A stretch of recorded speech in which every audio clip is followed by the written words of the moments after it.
सज्जनों, स्वागत है आप सभी का हमारे YouTube चैनल हिंदू ज्ञान गंगा में। दोस्तों, यदि अभी तक आपने हमारे चैनल को सब्सक्राइब नहीं किया तो अवश्य सब्सक्राइब करें और वीडियो को अंत तक जरूर देखें। आज का विषय है, कौन से 3 कर्म जीवन का नाश करने वाले होते हैं। एक राजा और एक मंत्री का संवाद। कहते हैं जो होता है अच्छे के लिए होता है। एक राजा का मंत्री भगवान का बहुत ही बड़ा भक्त था। उसकी एक आदत थी, चाहे कोई काम बच जाता या बिगड़ जाता, हमेशा वो एक ही बात कहता, भगवान की बड़ी कृपा हुई। एक दिन राजा का पुत्र मर गया। राजा का पुत्र शोक में रो रो कर बुरा हाल था।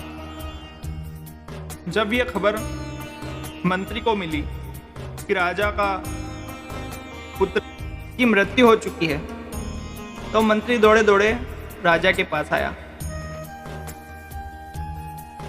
और राजा को संभालते हुए कहने लगा, महाराज, शोक त्याग दीजिए, भगवान की बड़ी कृपा हो गई। मंत्री की यह बात सुनकर राजा को बहुत बुरा लगा, परंतु राजा चुप रहा। मित्रों, कुछ दिनों बाद राजा की पत्नी की भी मृत्यु हो गई। यह सुनकर मंत्री फिर वही बात की कि भगवान की बड़ी कृपा हो गई। मंत्री की ऐसी बात सुनकर राजा को बड़ा गुस्सा आया, पर कुछ सोच विचार करने के बाद राजा ने अपने गुस्से को दबा लिया। मंत्री से कुछ नहीं कहा। एक दिन राजा साहब तलवार पर धार करने लगे, तो उन्होंने तलवार की धार को देखने के लिए उंगली को उसके ऊपर लगाया, तो तेज धार होने की वजह से राजा की उंगली कट गई। राजा का मंत्री पास में ही खड़ा था। राजा की कटी उंगली देखकर मंत्री के मुख से निकल गया, ओहो, भगवान की बहुत ही बड़ी कृपा हो गई। मंत्री के मुख से कई बार यही बात सुनते सुनते राजा के कान पक चुके थे। उसके अंदर का गुस्सा बाहर निकला और क्रोध में राजा ने मंत्री को अपने राज्य से बाहर निकल जाने के आदेश दे दिए और कहा, मेरे राज्य में अन्न जल भी ग्रहण मत करना। मित्रों, राजा के मुख से राज्य से निकल जाने की बात सुनकर मंत्री ने वही बात फिर से कही कि भगवान की बड़ी कृपा हो गई। अब तो मंत्री अपने घर भी नहीं गया और ना साथ में कोई वस्तु भी नहीं ली और तुरंत ही राज्य से निकल गया। धीरे धीरे समय बीतता चला गया। एक दिन राजा अपने साथियों के साथ शिकार के लिए वन में गया। वन में एक हिरण का पीछा करते करते राजा एक घने जंगल में पहुंच गया। साथी लोग सब पीछे ही रह गए। उधर उस घने जंगल में पहुंचने पर राजा को डाकुओं ने पकड़ लिया। डाकू लोग देवी की बलि के लिए एक मनुष्य को ढूंढ रहे थे। संयोग से उस दिन राजा उनके हाथ लग गया। अब उनने राजा की बलि देने की तैयारी शुरू कर दी थी। जब वे डाकू राजा की बलि देने वाले थे, तो डाकुओं का पुरोहित ने राजा से पूछा, बताओ, तुम्हारा कोई बेटा है? राजा बोला, नहीं, थोड़े दिन पहले उसकी मृत्यु हो गई। राजा की बात सुनकर पुरोहित ने सोचा, अरे भाई, इसका तो हृदय जला हुआ है। पुरोहित ने फिर पूछा, क्या तुम्हारी पत्नी जीवित है? राजा बोले, नहीं, पत्नी भी मर चुकी है, पत्नी की भी मृत्यु हो गई। राजा की बात सुनकर पुरोहित ने कहा, अरे भाई, यह मनुष्य तो आधे अंग वाला है, इसलिए यह बलि के योग्य नहीं है।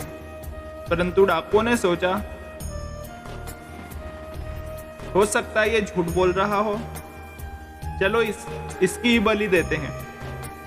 मित्रों, डाकुओं के पुरोहित ने राजा के वस्त्र उतार कर जब उसकी जांच की तो पता चला इसकी तो उंगली भी कटी हुई है। यह मनुष्य तो अंग भंग है, इसलिए यह बलि देने के योग्य नहीं है। इसको छोड़ दो। अब तो पुरोहित के कहने पर डाकुओं ने राजा को छोड़ दिया। मित्रों, राजा लौटकर अपने घर आया तो उसे अपने मंत्री की याद आने लगी। उसने अपने कुछ सैनिकों को भेजकर मंत्री को ढूंढ लाने को कहा।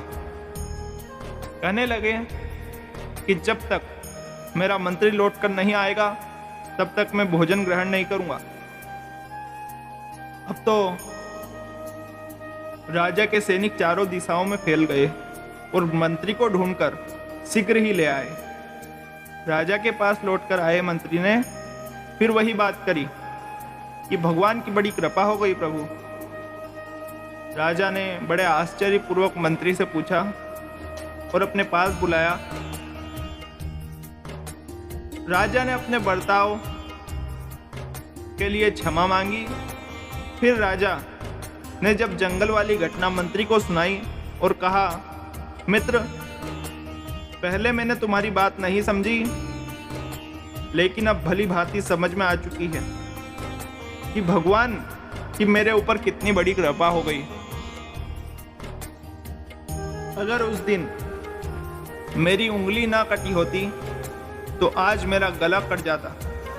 जब जब मेरे साथ बुरा हुआ तब तब तुमने कहा कि भगवान की बड़ी कृपा हो गई। शायद मैं उस समय भूल गया था कि हमारे जीवन में आने वाली मुसीबतें हमारे भले के लिए ही होती है। एक छोटी सी चोट भी हमें लग जाती है तो वो भी हमारे जीवन भर हमें सीख देती है। इस काम को इस तरह से करने से हमें चोट लगी थी। छोटी छोटी घटना हमें बड़ी घटनाओं से बचाती है। मित्रों, हमें अपने जीवन में घटने वाली घटनाओं के उन घटनाओं को हमेशा दिमाग में हर वक्त संभाल कर रखना चाहिए। एक ठोकर भी हमें बहुत कुछ सीख दे जाती है। और सावधानियां मनुष्य तभी बरतता है जब उसके साथ कुछ बुरा हुआ हो, वरना तो व्यक्ति लापरवाह हो जाता है। राजा कहने लगे, मंत्री, एक बात समझ में नहीं आई। जब जब हम पर मुसीबतें आई तब तब तुमने कहा कि भगवान की बड़ी कृपा हुई। ये तो ठीक है, परंतु जब मैंने तुम्हें राज्य से बाहर निकाल दिया तब भी तुमने यही बात कही थी। इसका क्या मतलब है? वो कौन सी कृपा हुई थी? मंत्री बोला, महाराज उसका अर्थ था, जब तुम शिकार करने जाते मैं भी तुम्हारे साथ चलता, उसके साथ साथ डाकुओं के हाथों मैं भी पकड़ा जाता। आप तो उंगली कटी होने के कारण बच जाते और उस दिन वे दुष्ट डाकू मेरी बलि चढ़ा देते। इसलिए भगवान ने मुझ पर कृपा करके तुम्हारे द्वारा ही राज्य से निकलवा दिया और मैं मरने से बच गया। अब मैं पुनः आपके पास लौट आया हूं। ये भी भगवान की बड़ी कृपा हुई है। कहने का मतलब है, हर घटना में भगवान की इच्छा होती है। फिर भी मनुष्य बिना विचार किए अचानक कोई भी काम नहीं करना चाहिए, क्योंकि अज्ञानता महान विपत्तियों का घर है। कहते हैं, दूसरों के धन का अपहरण और स्त्री के साथ संसरण और अपना हित चाहने वाले के प्रति घोर अविश्वास, ये 3 दोष जीवन का नाश करने वाले होते हैं। एक बात और, अगर कोई सज्जन पुरुष कड़वा बोलने वाला है तो भी आपका ही हित रहेगा, परंतु मीठा बोलकर लूट लेने वाले तो आपके शत्रु होते हैं। ऐसे व्यक्ति से हमेशा सावधान रहना चाहिए। मित्रों, यदि ये कहानी आपको पसंद आई